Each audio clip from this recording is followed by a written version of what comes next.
I'm Brittany Lewis with Forbes Breaking News. Florida Governor Ron DeSantis discussed school safety and praised law enforcement during remarks Friday.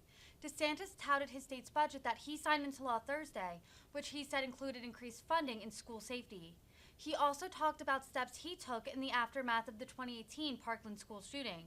The popular governor pivoted to law enforcement and claimed, quote, "Nobody in this country in elected office has done more to support law enforcement than me." The Florida Republican's remarks followed a spate of high-profile shootings across the U.S. in recent weeks. Listen in for more.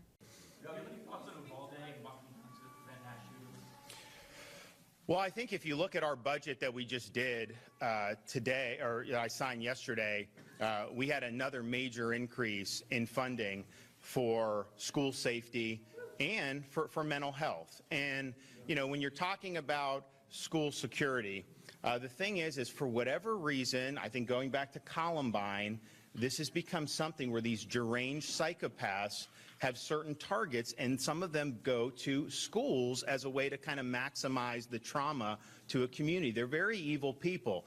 But what they also are is they do look for areas where they think they're going to be able to get away with it. The Buffalo shooter, for example, said, you know, I'm going places where I don't have to worry about people concealed carry or anything like that, because they wanted basically sitting ducks. And so what I think we've done in Florida since I've been governor is make sure there's adequate security at schools, make sure that we follow the recommendations of the Parkland Commission. I'm going to be signing a bill probably within the next week that's going to continue on with the commission and make some additional improvements. And I think that that's something very important. Now, we're going to figure out definitively what happened with this response or not response.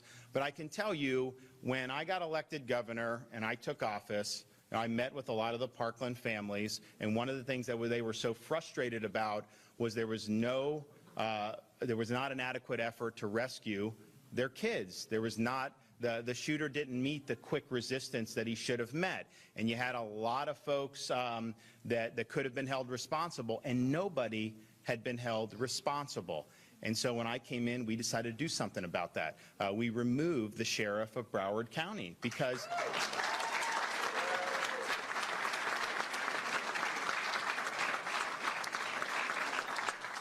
nobody in this country in elected office has done more to support law enforcement than me. We have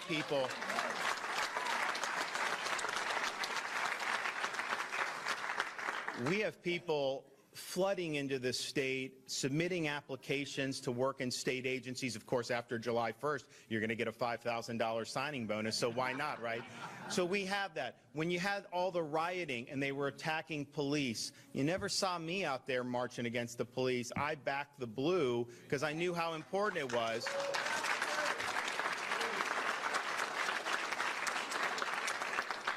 But part of the reason I do that is because, and part of the reason I honor the service of the people who wear the uniform is because, you know, their duty is to put themselves in harm's way to protect the community.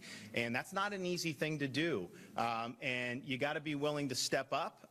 And when those times call, they're not easy, but you have to be able to respond, particularly when you have people that aren't able to defend themselves. And so what we did with Parkland was say, we're going to hold law enforcement accountable as well. And that's the thing. You could have the best security in the world, but if you don't have folks that are out there when it really counts, and which very well may have happened in Texas, then it's not going to amount to much. And so we support law enforcement more than any, but we also have very high standards. And we know in Florida they're going to live up to those standards, but we expect them to live up to those standards. And I can tell you, when we held Broward accountable, it wasn't going to bring, you know, you could talk to like Ryan Petty is on the Florida State Board of Education. I appointed him, and he's been great and really a great voice on school security and school safety. It wasn't going to bring his daughter back, but to have some accountability to say, you know, what happened there was wrong. This should not have happened. This guy had been in the system of school discipline and law enforcement. And we also did a special grand jury in Broward to identify problems in the school system. And you know what? That superintendent is no longer the superintendent down there as a result of what we did. And so accountability, I think, is very important.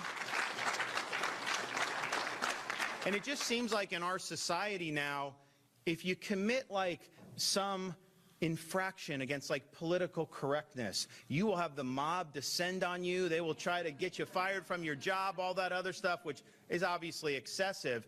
But if you're going to do that, then you have these big institutional failures and no one is held accountable.